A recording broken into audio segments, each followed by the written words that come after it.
di Dasa Podcast, suara untuk bumi, kisah inspirasi dan aksi. Let's start today's journey because every change begin with story.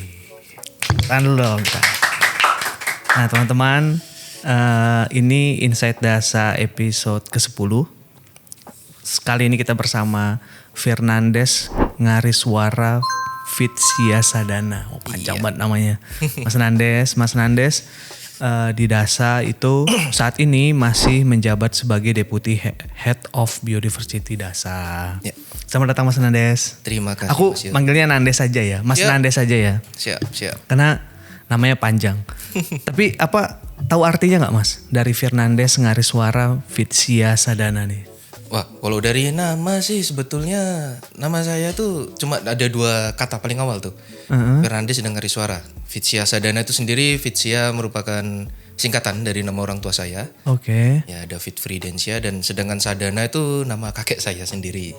Oke. Nama keluarga. Nama ya bisa dibilang nama keluarga. Jadi aslinya namanya Fernandes Ngariswara sih. Oke. Siap Mas Nandes. Nah, sebenarnya siapakah mas-mas seram gondrong dan brewok ini yang sebenarnya cukup humoris untuk orang-orang yang sudah lumayan banyak ngobrol sama Mas Nandes? Bisa diceritain gak Mas, misalnya singkat Mas Nandes perjalanannya sampai di Dasa, mungkin dari awal kenapa memilih ilmu disiplin kuliah saat itu sampai sekarang. Oke. Jadi memang ya awalnya sih dari dulu ya zaman SMA itu memang saya tertarik sama biologi sih sebetulnya. Oke. Biologi sebenarnya secara umum ya khususnya tentang satwa. Oke. Tentang satwa liar. Bukan cuma dari SMA sih, sebenarnya dari kecil. Itu dulu kan sering tuh ada tontonan kayak Planet Animal segala macam. Nah itu nggak tahu kenapa saya suka itu. Terus pada waktu SMA ya suka ke biologi. Terus pada waktu kuliah itu saya sempat saya di Fakultas Bioteknologi Atmajaya Jogja. Satu alma mater. Oh iya, benar juga. Nah, tapi ya masalahnya kan ya di bioteknologi itu ya mungkin juga sudah paham kalau bioteknologi kan lebih ke arah apa ya? Bagaimana kalian merekayasa makhluk hidup lah untuk keperluan manusia seperti itu. Istilahnya seperti itu ya kasarnya. Bukan bagaimana cara istilahnya kita mengenal satwa itu sendiri, terus menjaga satwa itu sendiri, itu bukan seperti itu. Nah, dari sini tuh saya ngerasain wah kok agak sedikit melenceng ya dari keinginan saya sendiri seperti itu. Tapi Mas, sebentar aku motong. Teknobiologi itu pilihan satu-satunya kah atau dulu sempat waktu kuliah itu ada memilih yang lain atau mirip-mirip? Sebetulnya pada waktu kuliah dulu masih agak galau. Pada waktu itu ya sempat daftar sampai ke kedokteran, sampai ke teknik nuklir segala saya daftar gitu. Cuma yang sebelah kah, yang Batan kah? Bukan. Iya. Oh, yang Batan. Seperti itu pokoknya sempat galau lah ya, namanya juga masih lulus SMA ya. Itu masih muda-mudanya, masih idealis sekali lah. Terus habis itu tapi ternyata ya Tuhan mengatakan hal lain, saya diarahkan ke Bioteknologi Atmajaya Yogyakarta seperti itu. Tapi ya itu di dalam hati kecil saya kok kayaknya sebenarnya bukan ini ya yang saya inginkan banget seperti itu. Bukan berarti jelek ya perkuliahan, bukan, tapi memang sayanya sendiri kurang merasa agak kurang cocok nih. Kayak gitu tuh sampai akhirnya saya lulus. Terus ya daftar kerjaan sana sini segala macem. Tiba-tiba nyantol nih di Rimba Raya nih, seperti itu. Itukah pekerjaan pertama? Ini merupakan kerjaan pertama yang hitungannya resmi lah ya. Oh, di Tataji Project ini? Oh ya, di Tataji Project. Gak apa-apa. Nah, dapat dari mana kemarin infonya Mas? Nah, ini ceritanya agak lucu sih kalau masalah infonya. Sebetulnya saya malah gak tahu nih awalnya, karena ya di bioteknologi kan gak ada ya diajarin project karbon segala macam tuh gak ada. Terus ya suatu saat ini posisinya saya sudah lulus, lagi istilahnya apa sih, legalisir itu ya. Jadi saya masih sering bolak-balik kampus gitu. Terus tiba-tiba dosen saya datang tuh, pokoknya dari luar kampus gitu kan, datang masuk ke dalam kampus, ketemu saya tiba-tiba, Des, ini ada apa selebaran nih untuk apa pendaftaran kerja, lagi rekrutmen lah istilahnya gitu. Oh ya Pak, begitu saya lihat Rimba Raya, project karbon segala macam. Apa ini project karbon? Kayak gitu. Tapi di situ kebutuhannya adalah biodiversity koordinator pada waktu itu. Saya yang saya pahami adalah biodiversity itu ya tentang keanekaragaman flora dan fauna. Istilahnya baru sebatas itulah pada waktu itu. Wah, kayaknya seru nih. Malah ke role kerjanya ya, bukan ke perusahaannya ya. Iya, karena ya itu balik lagi saya nggak tahu project karbon ngapain ya kayak gitu. Tapi di situ ada biodiversity. Oh, flora fauna nih, kayaknya seru nih, mana tempatnya di Kalimantan Tengah. Bahkan saya nggak tahu tuh pas itu ngomongnya proyeknya di Seruyan. Saya bahkan nggak tahu Seruyan tuh di mana. Tapi sebelumnya udah pernah Kalimantan kah Mas? Belum pernah sama sekali. Oh itu belum pernah sama Belum pernah sama sekali. Oke. Makin bikin penasaran. Makin bikin penasaran tuh. Terus sempet sampai mikir-mikir, wah bisa ketemu apa ya di sana ya, kayak gitu tuh. Terus ya coba daftar segala macam. Ternyata ya mungkin sudah jalannya. Saya diterima di sini, di Tataji Project itu. Lalu ya kerja awal-awal lumayan sedikit kaget karena memang lebih banyak pada waktu di kuliah tuh ya istilahnya kerjanya di lab ya. Betul. Di laboratorium dengan skala yang kecil dan bahkan nggak kelihatan mata seperti itu. Tiba-tiba ke hutan gambut, di tengah hutan gambut yang kita nggak tahu, ternyata sampai seperti ininya hutan. Dan perasaan pertama saya malah wow, kayak gitu tuh loh. Miss sekali jujur. Dan pada waktu pertama kali saya menginjakkan kaki di hutan gambut itu ada pengalaman di mana saya juga melihat orangutan di habitat aslinya.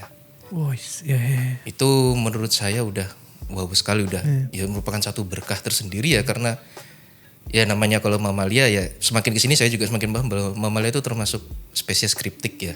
Kriptik itu jadi mereka memang berusaha untuk tidak terlihat. Ya itu mulai. Tapi ini malah kelihatan ya. Malah kelihatan, dan itu di waktu pertama kali saya menginjakkan kaki di hutan gambut. Itu buat saya ya wow, dan menurut saya udah berkah sekali itu. Dan dari situ saya semakin mantap kalau kayaknya ini sih memang jalan hidup yang saya inginkan. Tahun berapa tuh Mas?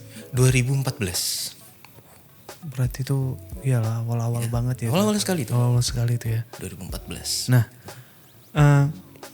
apakah pertemuan ataupun pengalaman tadi yang akhirnya ngebuat Mas Nandes kayaknya mau jalan lama di biodiversity deh ini?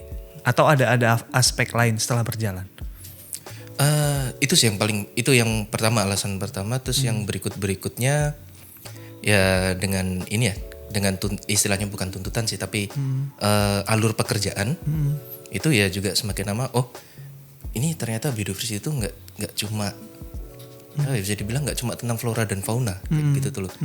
Tapi tentang bagaimana eksistensi flora dan fauna itu sendiri supaya tetap terjaga. Kayak gitu ya. Berarti kan ada banyak faktor, mulai dari faktor biofisiknya sampai ke faktor orang-orang di sekitarnya. Let's say kayak warga lokalnya seperti apa. Terus mungkin kalau ada perusahaan yang ekstraktif kayak gitu di sekitarnya juga akan berpengaruh seperti apa. Gitu. Akhirnya belajarnya tuh kan tadi Mas bilang kayak kita misalnya pas kuliah tuh kan lebih banyak di lab, terus rekayasa untuk kebutuhan manusia. Tapi akhirnya berarti banyak belajar tuh sambil kerja Mas? Malah sambil bekerjanya. Jujurnya. Sambil bekerjanya ada beberapa memang dasar-dasar tetap, walaupun di teknologi cuma kan dasar-dasar biologi tetap kita pelajari. Itu. Tapi untuk secara praktek kalau ngomong masalah belajar banyak di mana, kalau saya sih pada waktu bekerja. Sekalian ya. Iya. Nah Mas, apa sebenarnya yang dilakukan oleh orang-orang aku sempat nyari tahu orang yang melakukan pekerjaan biodiversity, biologis kadang disebutkan. Apa sebenarnya yang dilakukan Mas Nandes dan teman-teman yang memang spesialisnya sebagai biodiversity spesialis?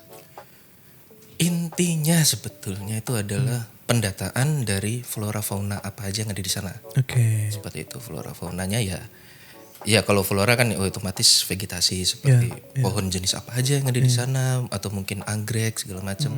Dan dari faunanya juga istilahnya fauna yang ini ya 5 taksa inti itu ya. Kayak misalnya mamalia, aves, pisces, herpetofauna, kayak gitu.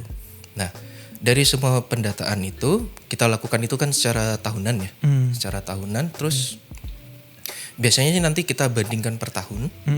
Lalu kita ngelihat apa sih yang berbeda di antara tiap tahun itu. Apakah kayaknya anggaplah tahun 2015 sepertinya kok lebih tinggi ya, tahun 2016 dan berikutnya kok menurun nih. Nah, berarti kan ada sesuatu di situ. Itu yang harus dianalisa. Kita cari tahu dulu, mungkin pertama dari ground check kah atau apa.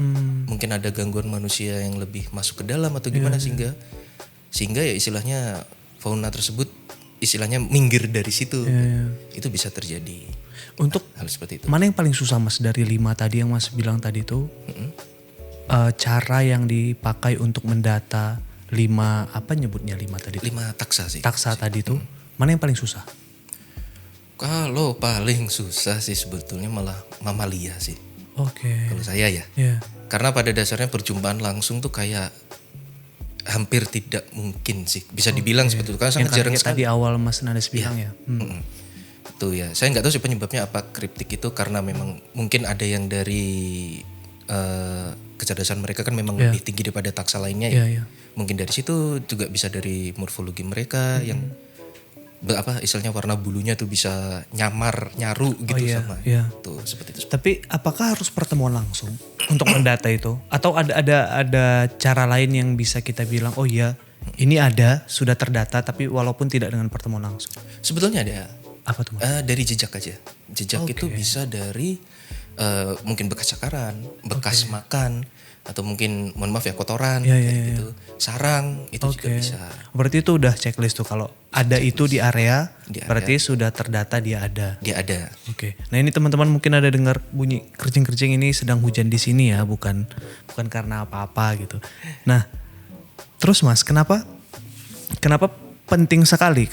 Beberapa kali kita lihat ya di era sekarang lah, mungkin 1-2 tahun ini tuh kan Project Carbon atau NBS Nature Based Solution tuh lagi banyak digema-gemakan dan terikut juga dengan biodiversity banyak sekali dibicarakan. Sepenting apa sih Mas memang biodiversity itu dengan kaitannya dengan Nature Based Solution? Kalau menurut Mas Nandes? Kalau menurut saya pribadi ya, Nature Based Solution itu kan istilahnya kita kayak gimana sih cara kita menjaga supaya ini tetap lestari dan kalau bisa berkembang. Seperti itu. Sebetulnya alam ini kalau dari pandangan saya alam ini tuh untuk berkembang itu malah tidak membutuhkan manusia. Apa yang mereka butuhkan itu sebetulnya sudah ada di dalam alam itu sendiri. Seperti keberadaan satwa-satwa segala macam. Karena kalau mungkin kita ada beberapa juga mengetahui bahwa beberapa satwa itu juga memiliki peran tertentu di alam untuk mengembangkan alam itu sendiri. Kayak misalnya orangutan bisa jadi seed disperser, terus itu tuh yang penyebar benih, penyebar biji, penyebar benih.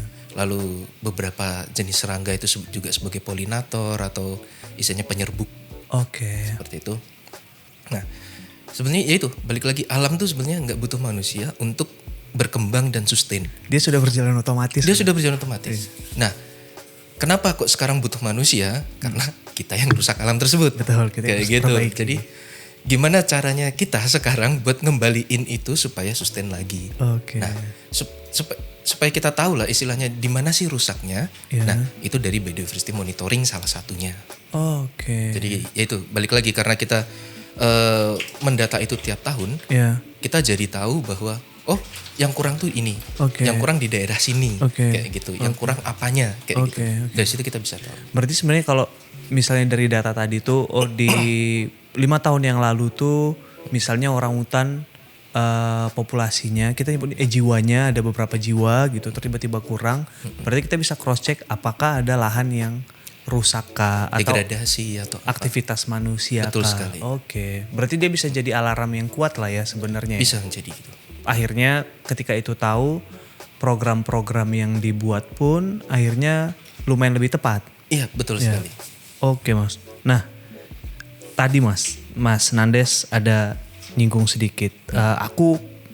Kita sering ngomongnya adalah HERP, kegiatan mendata hewan, reptil, amfibi, herping kegiatannya. Nah, itu salah satu hal yang menarik menurutku. Kenapa? Karena nggak bisa dilakukan setiap saat. Ada jamnya tertentu. Ketika mulai gelap atau sebelum terang bisa ya? Atau dia cuma jam setelah maghrib itu aja Mas? Sebenarnya bukan cuma herping aja sih. Kalau yang ada waktu-waktu tertentu itu kayak misalnya survei aves atau burung, itu juga sebenarnya ada waktu tertentunya. Itu Mas. Ceritain dong. Itu tuh jam berapa aja?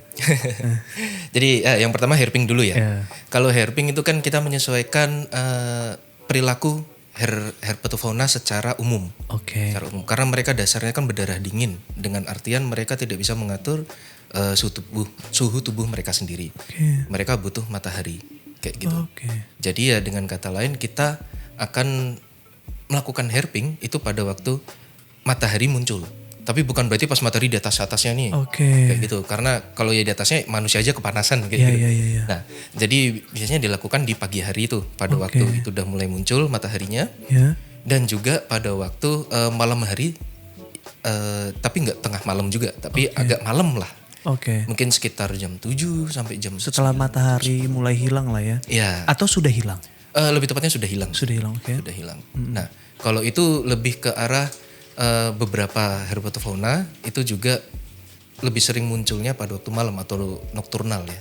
Nah, itu untuk bukan mengatasi sih, untuk mendata yang herpetofauna dengan perilaku seperti itu. Hal tersebut juga sama kayak aves. Kalau aves, burung-burung kan ini? Iya, burung-burungan itu biasanya sih pagi pada waktu matahari mulai naik lah istilahnya. Pada waktu mulai naik itu biasanya ya tergantung daerah sih, tapi biasanya kalau kami tuh antara jam 6 sampai jam 8, setengah 9 kayak gitu. Itu mereka akan sering kelihatan? Lebih sering kelihatan, entah mungkin baru bangun tidur kah atau bagaimana ya. Baru berangkat. Gitu. Baru berangkat kerja gitu kan jadi kelihatan gitu tuh. Terus sama kalau yang sorenya itu biasanya antara jam 4 sampai jam 6 kayak gitu. Pokoknya pas matahari udah mulai mau tenggelam tuh. Seperti itu. Itu berarti herpetofauna dan aves saja. Dan aves. Kalau yang lain Mas, mamalia tuh memang bisa ketemu kapan saja.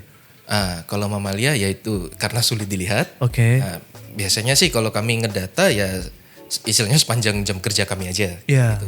Karena emang rata-rata cuma dapat istilahnya jejaknya lah. Karena mereka akan beraktivitas kapanpun kan sebenarnya, tidak kayak herpetofauna dan aves kan ya? Iya. Memang ada beberapa juga sih yang memang pendataannya pagi, kayak misalnya owa kayak gitu tuh. Owa tuh biasanya pendataannya tuh subuh malah. Di situ kan mereka bersuara atau kenapa subuh Mas?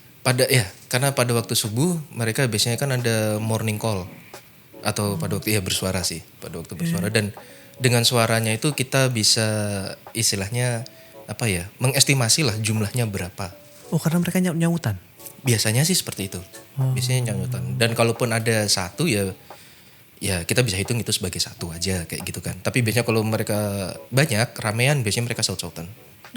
Seru ya. Nah, tadi Mas, kita balik ke hairping tadi tuh. Aku tahu dari Mas Nandes juga sih, dan mungkin semoga biar teman-teman juga tahu. Ternyata pendataan ketika hairping tuh nggak boleh sembarangan juga. Maksudnya katak misalnya, kita boleh data dia, karena aku baru tahu juga setelah gabung lah ya sama teman-teman biodiversity, katak tuh malah dikebalikan dulu, baru difoto untuk ngelihat pembeda dia tuh adalah bagian dalam, bagian bawah, bagian bawahnya dia kan. Nah kadang kan itu harus kita ambil, dan ternyata tahu dari Mas Nandes juga, dan kita harus balikin ke tempat di mana kita ngambil.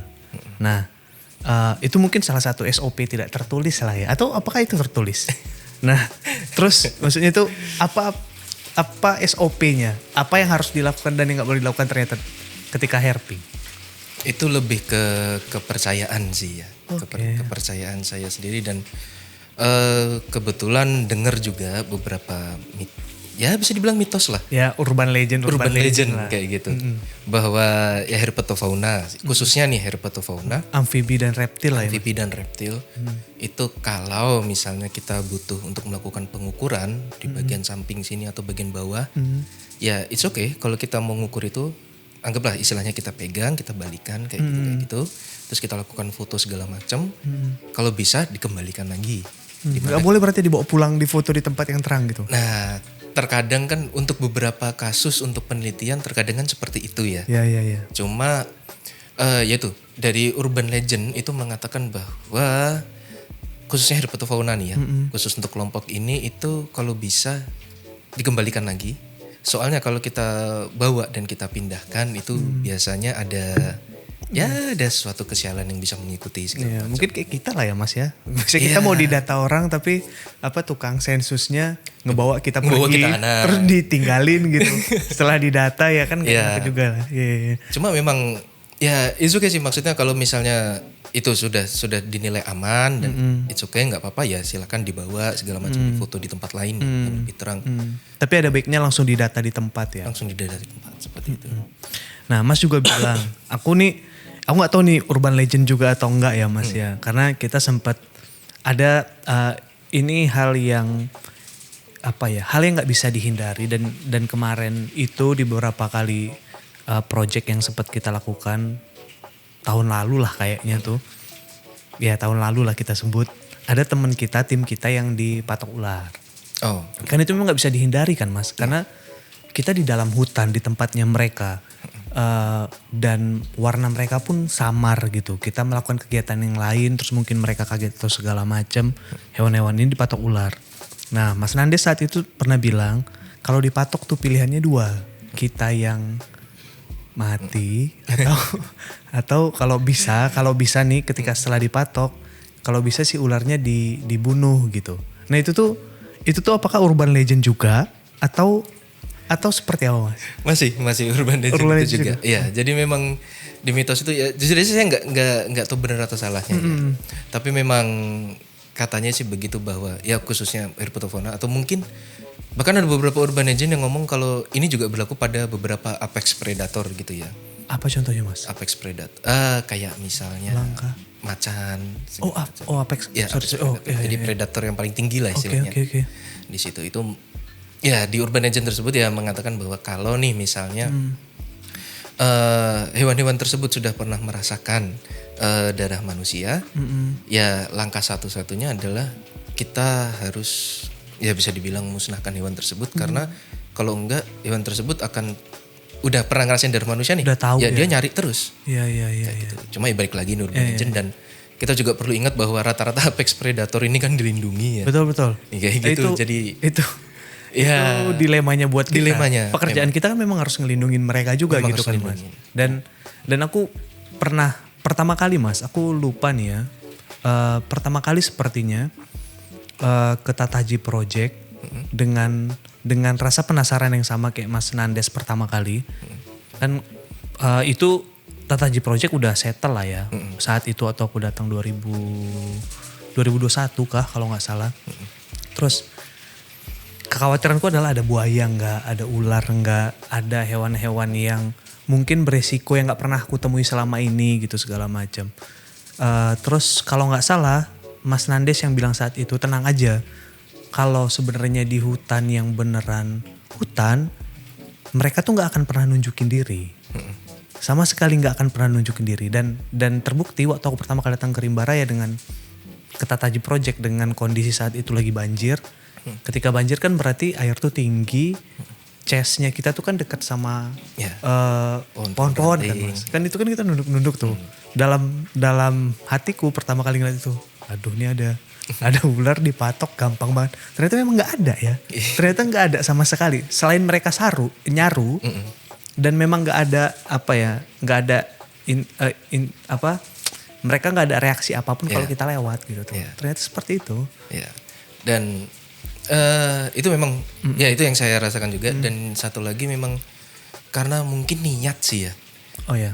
Ke sana yang saya percaya sih kalau selama kita datang ke ya lokasi-lokasi seperti hutan segala macam, selama kita niatnya baik, saya yakin kok mereka tuh nggak nyerang. Ya mungkin kalaupun nyerang mungkin karena kita nggak sengaja nginjek kah, atau nggak sengaja apakah kayak gitu loh. Itu mungkin mereka nyerang sebagai defense mechanism mereka. Cuma selama kita emang berniat baik, saya kok yakin nggak ada yang ini. Terus kita sekali datang tuh pun kan rame itu loh Mas. 6 orang, 10 orang sekali masuk satu grup ya. Aku yakin dan kita ngobrol biasanya sambil jalan gitu, sambil data pohon segala macam. Pasti mereka tuh pun tahu ada makhluk lain lah mereka sebut masuk ke rumahnya mereka, pasti mereka ngindar kan. Nah tapi ada satu cerita yang ini tuh tadi tuh mungkin urban legend ya, tapi ini tuh aku melihat langsung dari matanya Mas Nandes. Ada di satu project wilayahnya kecil saat itu.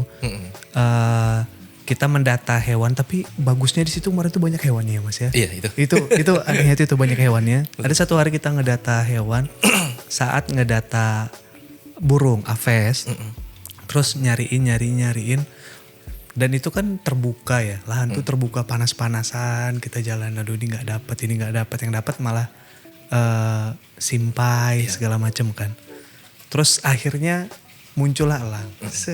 Nah aku di situ ngeliat muka Mas Nandes tuh senyum. Wah, akhirnya ada elang. Kenapa Mas? Soalnya itu tuh apa ya, perubahan ekspresi yang berbeda sekali dengan panas yang kayak itu jam 2 kayaknya terik. Iya, jam 1-an jam 2. Panas banget jalan, terus tiba-tiba waktu dia ngeliat ada elang tuh Mas Nandes tuh senyum kayak akhirnya. Kenapa memang Mas? Ya elang itu kan termasuk salah satu apex predator juga ya. Ya dengan kata lain kalau di situ emang istilahnya daerah jelajahnya dia tuh, ya otomatis di bawahnya kan berarti masih ada mangsanya. Oke. Masih ada mangsanya, entah apapun itu, berarti di situ masih ada mangsanya dan itu maksudnya areal tersebut berarti mendukung si elang ini. Oke. Ya kan istilahnya elangnya kan dia muter-muter situ tuh. Entah antara ya mungkin cuma iseng aja muter atau soalnya kemarin 2 lagi ya Mas. Iya, mana 2 lagi kan kayak aneh aja kok iseng kok 2 ya. Gitu. Tapi kan berarti dengan kata lain daerah situ memang mendukung dia untuk hidup di situ, muter di situ. Iya. Dengan kata lain, berarti ada mangsanya dong. Iya. Kalau ada mangsanya berarti masih bagus dong berarti itu. Oke. Istilahnya kayak gitu ya. Itu gambaran kasarnya itu. Cara paling gampang mengukurnya lah. Cara ya? paling gampang mengukurnya. Jadi ya buat saya, bisa ngeliat elang di sini. Wow, kayak gitu. Karena tuh. lokasinya kecil. Lokasinya kecil. Terus di sampingnya pun udah perkebunan kan. Betul, perkebunan, ada rumah segala macam. Iya.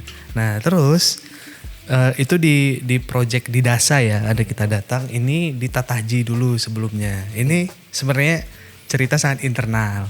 Saat itu tuh ada tamu penting lah datang ke Tataji Project. Okay. Salah satu request permintaan khususnya adalah ada pawang buaya. Terus kan kita jarang sekali nemuin buaya di sana. Ya. Terus akhirnya karena bingung siapa harus jadi pawang buayanya, nah Mas Nandes lah yang ditetapkan sebagai pawang buaya. Terus dikasih tahu lagi ini pawang buayanya gitu kan. Kok bisa Mas saat itu tuh Mas Nandes yang dipilih sama manajemen sebagai pawang buaya karena brewok sama gondrong kah atau Mas Nandes menerima saja? Jadi ya itu sebetulnya itu permintaan dadakan juga pas itu.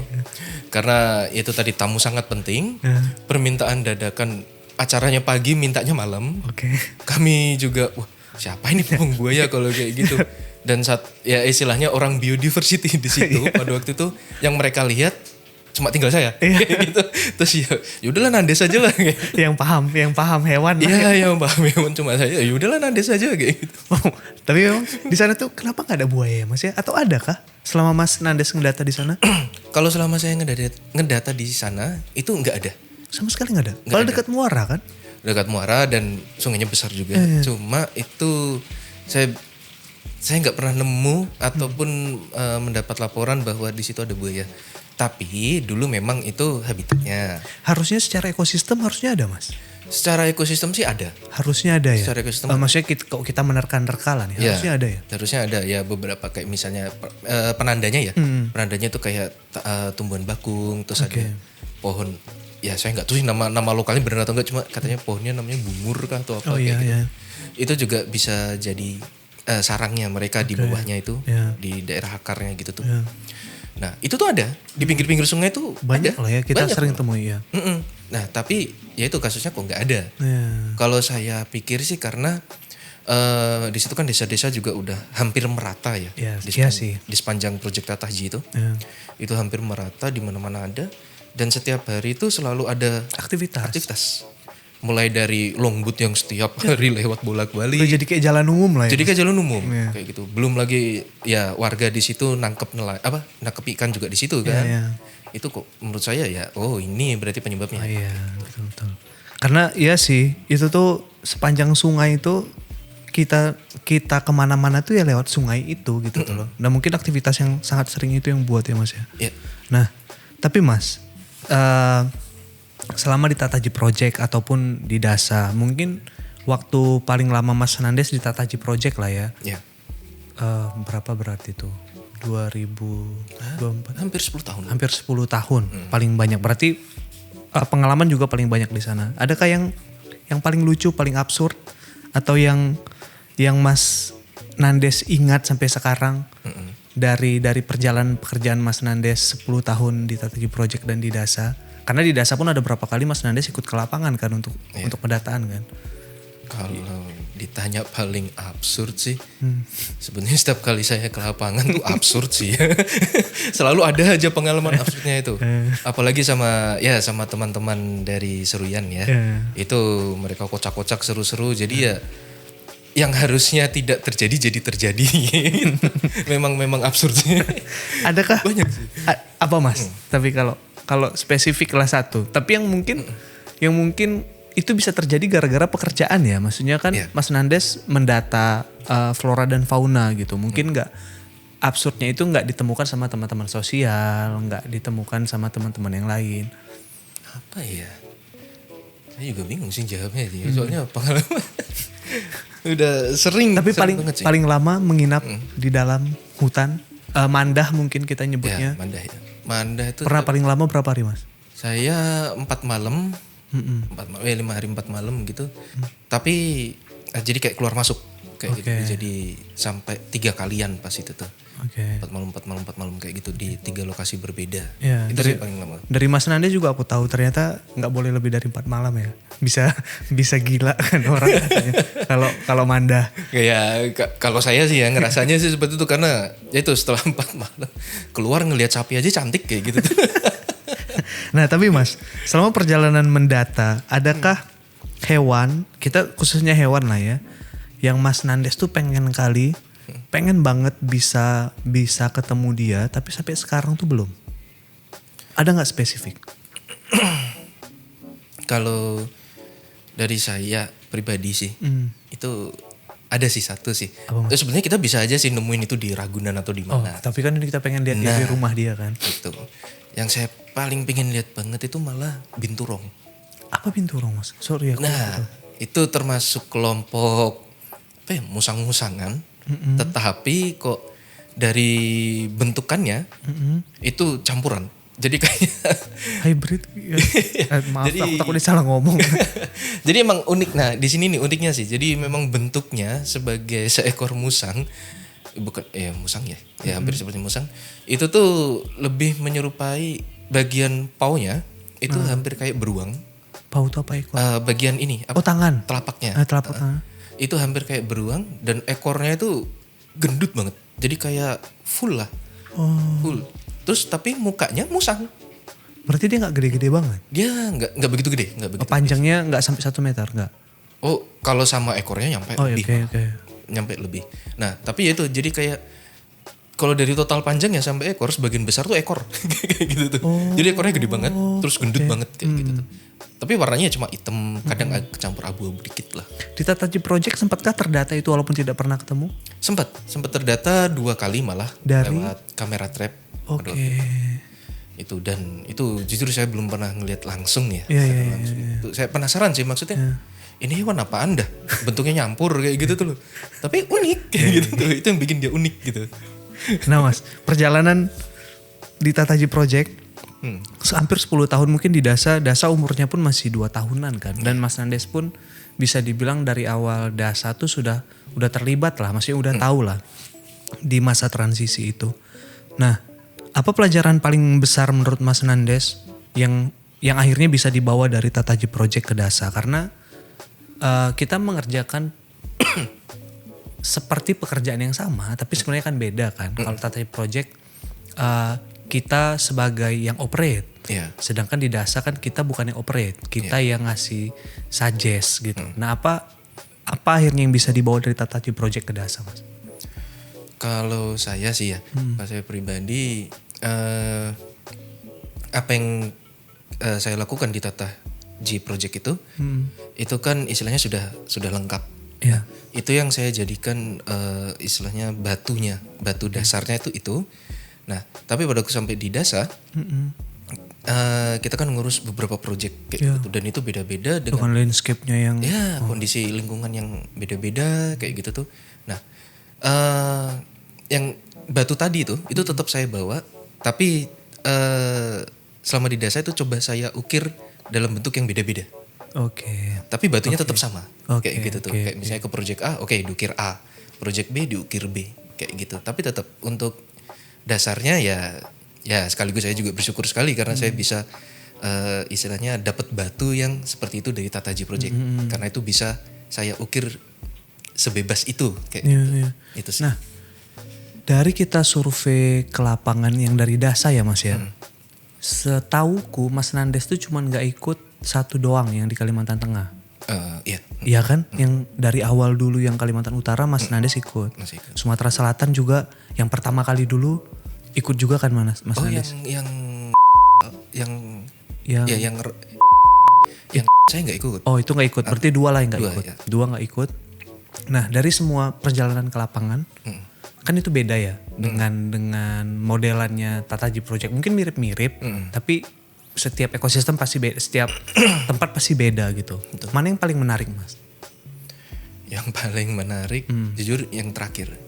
Oh di Sumatera Selatan. Ya, yang di Sumatera Selatan ini.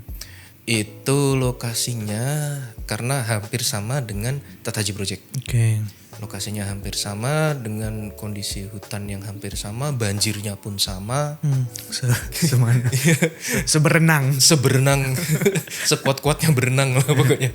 Ya itu hampir sama, tapi yang agak aneh adalah kondisi faunanya sedikit berbeda kayak gitu. Iya.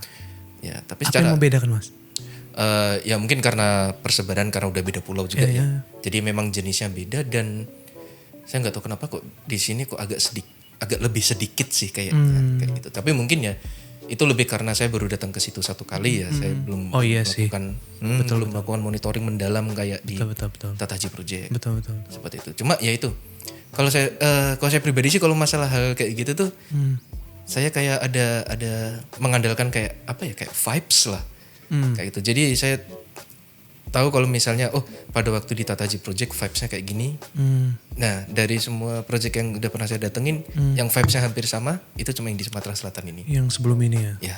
Tapi kan aku baru tahu Mas, bukan baru tahu sih. Setelah di Tataji Project dan di DASA aku baru tahu kalau ternyata berbeda kan orang hutan di Kalimantan dan di Sumatera. Ya. Tapi sempat terindikasi kah Mas ada orang hutan di wilayah Sumatera Selatan kemarin?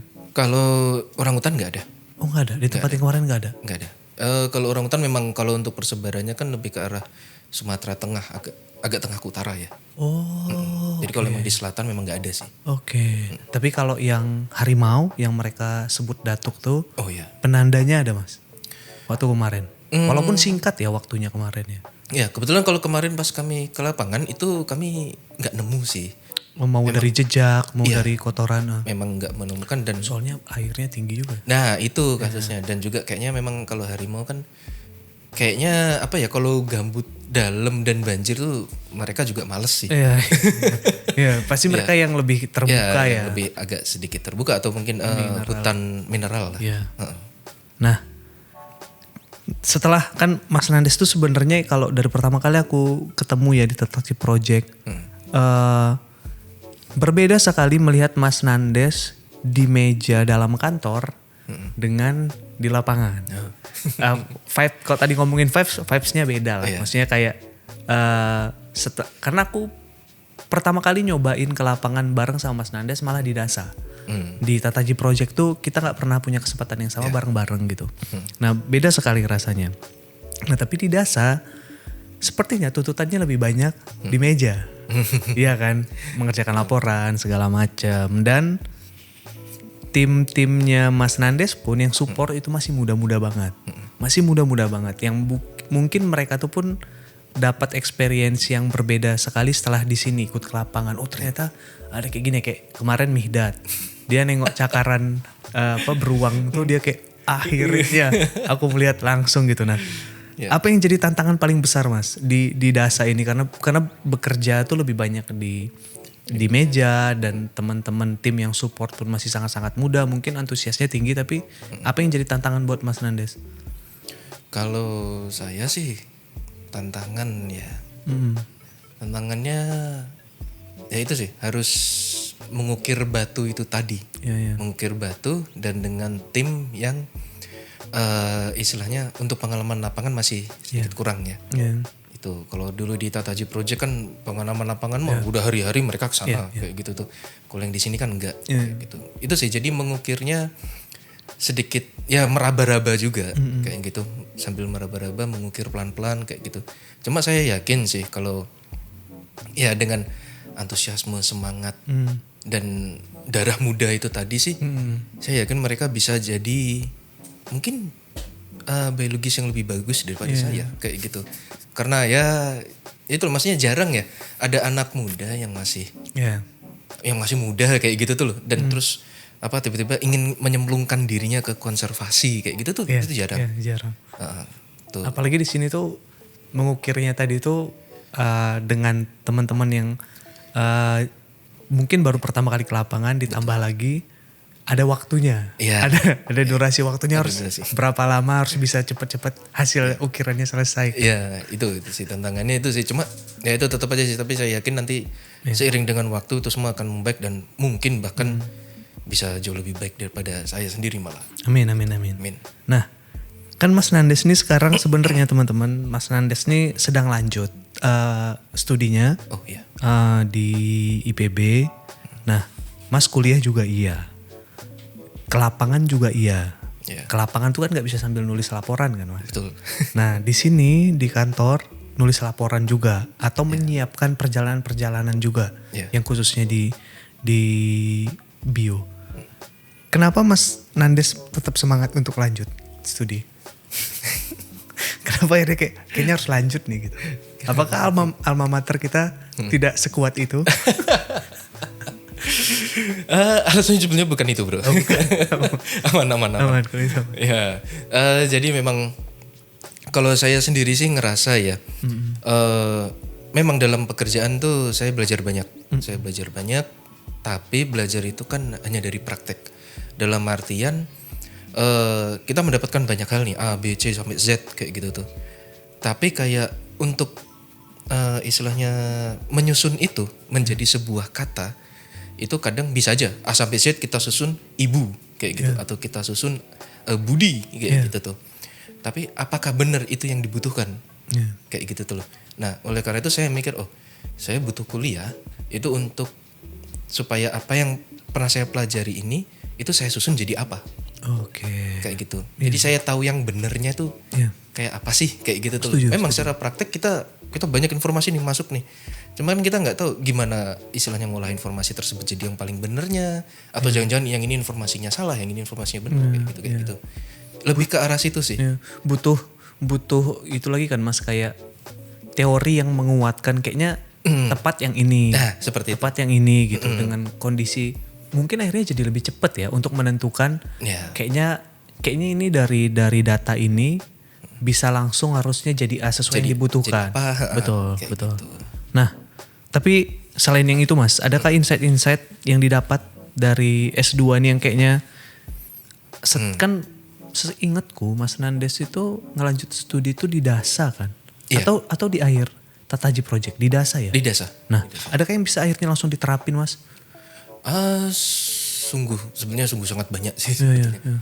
Apalagi setelah kuliah kan kita buka pintu ke beberapa penelitian akademis yang istilahnya nggak terbatas ya. Tapi masih tetap diarahkan oleh tenaga pengajar, dosen segala macam kayak gitu tuh. Itu tuh banyak banget, dan saya baru nyadar bahwa apa yang saya alami dan saya lakukan dulu di Tata Haji Project itu sebetulnya bisa diolah jauh lebih banyak daripada apa yang sudah pernah saya olah kayak gitu. Dan di situ ya agak nyesel sih sebetulnya sih. Ternyata bisa jadi kayak gitu tuh loh. Cuma ya balik lagi karena dulu belajarnya cuma dari praktek jadi ya cuma tahu kayaknya cuma ini cukup deh kayak gitu. Tapi ternyata enggak kayak gitu. Ternyata bisa jauh lebih banyak lagi yang bisa diolah, jauh lebih banyak kesimpulan yang bisa kita dapat kayak gitu tuh. Itu sih. Itu juga sih Mas buat kayak kami yang mungkin ilmu disiplinnya beda ya. Kayak komunikasi itu kan nggak harus lanjut studi. Karena yang kayak Mas Nandes bilang tadi itu sebenarnya apa yang dilihat dari kami adalah ketika praktek, setelah praktek secepat apa. Tapi menurutku lebih baik kayak Mas Nandes tadi, ketika kita ngerasa kayaknya aku udah prakteknya banyak, cuman kayaknya aku bisa lari kenceng.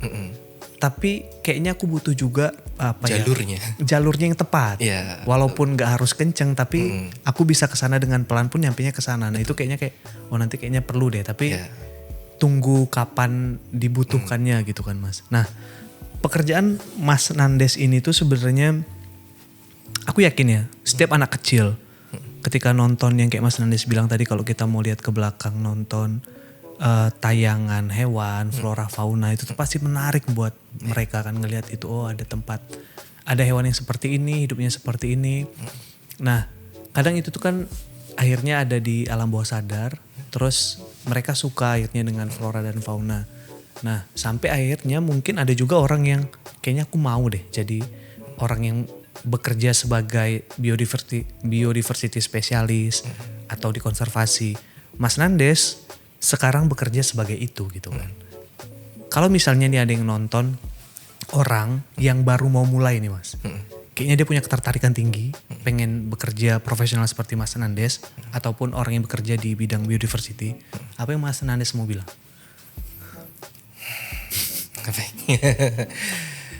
Ya untuk orang-orang dengan impian seperti itu, cobalah kejar itu. Entah mulai dari manapun langkahnya, kayak gitu saya yakin bisa. Walaupun mungkin backgroundnya nggak di biodiversity ini, ya hampir sama seperti saya lah, background saya ya walaupun deket-deket sih, cuma nggak tepat di situ. It's okay, kayak gitu tuh loh. Itu pasti bisa, dan kalau memang itu ya semesta mendukung segala macam, itu bakal memberi kepuasan yang wow banget lah di dalam hati, kayak gitu sih. Itu pesan saya sih. Iya. Dan jangan itu sih, aku mungkin bisa nambahin kalau mau jadi kayak kerjaan kayak Mas Nandes ini, jangan takut masuk ke lapangan gitu. Nah, ya betul, itu satu lagi tuh. Itu harus.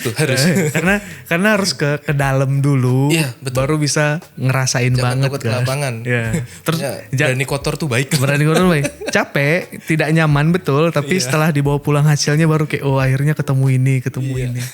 Nah, kita masuk ke pertanyaannya teman-teman Mas. Waduh. Ini ada 5 pertanyaan Mas Nandes. Cuman kayaknya pertanyaan yang pertama jangan ditanyakan. Tidak etis.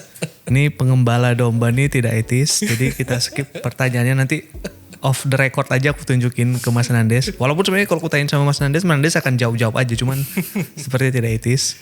Nah ini ada pertanyaan berikutnya dari Romansa Kimiaku. Waduh. Wih, berat nih. Black Parade nih timnya siapa? Mereka udah suka banget gini. Nah dengan segudang pengalaman bertemu dan meneliti biodiversitas, pertanyaannya, andai Mas Nandes diberi kesempatan seminggu jadi hewan, pengen jadi hewan apa? Udah beruntung jadi manusia tapi udah bener ditanya hewan. Misalnya itu ya Mas. Apa ya? Kayaknya sih ya. Jadi saudara terdekat manusia nggak buruk-buruk juga sih. Apa Mas? Orangutan. Orangutan. Iya. At least masih deket lah sama manusia lah. Kayak gitu sih. Dan berapa hari? Seminggu kayaknya udah cukup deh. Kenapa orangutan? Karena mirip dengan kita kah? Ya mereka memiliki kecerdasan yang cukup untuk penggunaan alat sih. Jadi ya at least membantu sedikit lah kehidupannya kayak gitu tuh. Ya aku baru tahu itu.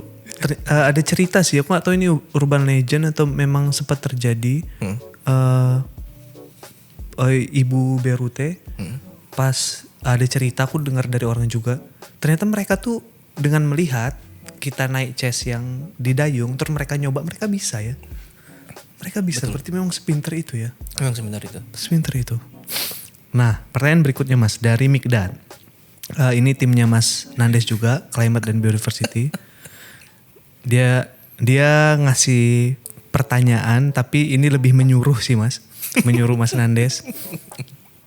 Perintahnya adalah 1 kata untuk Mas Fakih dan 1 kata untuk Mas Emil. Trio yang sudah lama sekali berjalan bersama ini kan. 1 kata ini. 1 kata untuk Mas Fakih, 1 kata untuk Mas Emil. Tapi kalau dirasa kurang 1 kata, 1 kalimat boleh. Kalau apa ya? Kalau untuk Fakih, Selain ini nih nanti disensor ya. Selain cuk disensor ya. Selain itu. Aduh, nggak tahu. Kayaknya disensor aja sih. Gak apa-apa nanti kita sensor. Oke. Kalau untuk Fakih mungkin Lanji. Tapi kalau untuk Emil apa ya enaknya ya? Kalau untuk Emil ini apa? Slogan sih. Slogan kesukaannya beliau itu. Ora obah ora mamah. Oke. Itu. Yang artinya nggak gerak atau dalam sini nggak kerja ya. Itu berarti nggak makan. Oke, mantap. Nah, dari awal nih Mas.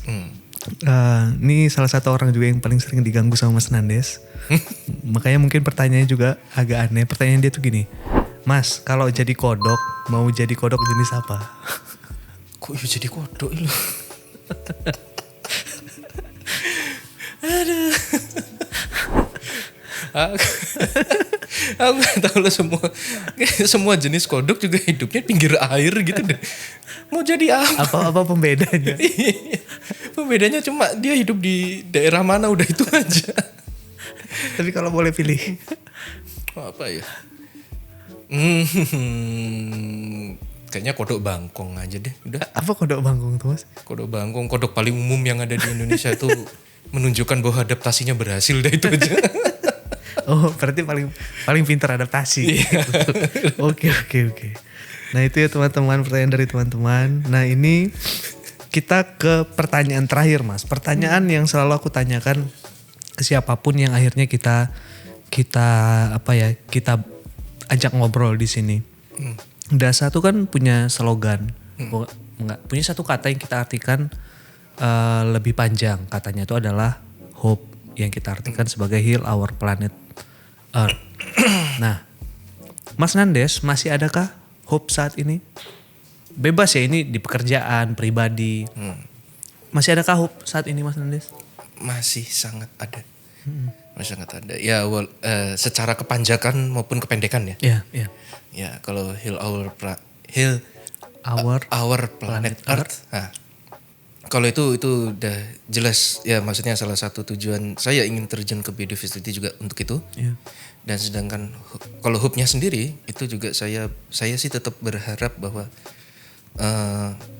apa yang saya lakukan ini juga nanti ke depannya untuk generasi-generasi mendatang juga masih ada yang melakukan hal itu yang hampir sama seperti ini, karena saya yakin ke depannya kondisinya akan lebih makin bisa dibilang kacau atau gimana lah. Kayak gitu sih. Itu hope saya yang pertama. Dan hope saya yang kedua mungkin lebih ke arah kerja kayak gini tuh berat dan lebih, kalau dari segi kenyamanan manusia lebih banyak nggak nyamannya.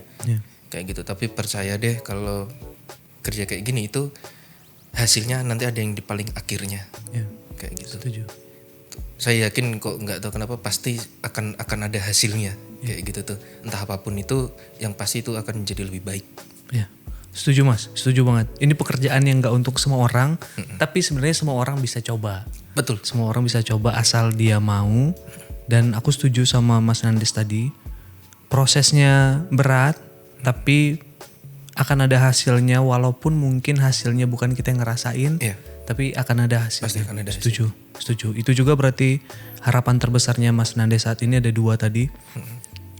Semoga, aku yakin banyak juga orang-orang di luar sana pengen ngelakuin apa yang Mas Nandes kerjain. Cuman dia gak punya, mungkin susah, mungkin gak bisa kita jemput role model. Takutnya terlalu berat buat Mas Nandes. Tapi dia pengen tahu pekerjaan biodiversity itu ngapain. Mungkin dia bisa lihat dari Mas Nandes, dari tayangan ini. Semoga itu ngebuat kalian juga kayak ketika ini menarik buat kalian akan lanjutkan atau kalian udah jiper duluan. Sudah saatnya 2 bulan saja. Nah, tapi kalau memang ternyata mendengar ini tuh jadi kayak pengennya makin yakin, lakukan, berarti di situ panggilannya. Terus yakinlah apa yang kita kerjakan saat ini walaupun berat akan ada hasilnya. Terima kasih banyak Mas Nandes. Adakah yang mau dikatakan terakhir selain ini ya? Ini dari Andre. Barunya ada tulisan Aquaman di sebelah. Tunjukkan tatonya Mas. Nah terima kasih ya Mas Nandes. Ya terima kasih juga. Nah ini selamat weekend buat teman-teman. Selamat melanjutkan weekendnya ini karena mereka nonton pasti hari Sabtu. Inilah Mas Nandes. Apa yang Mas Nandes lakukan selama ini di Dasa dan di Tataji. Bye bye.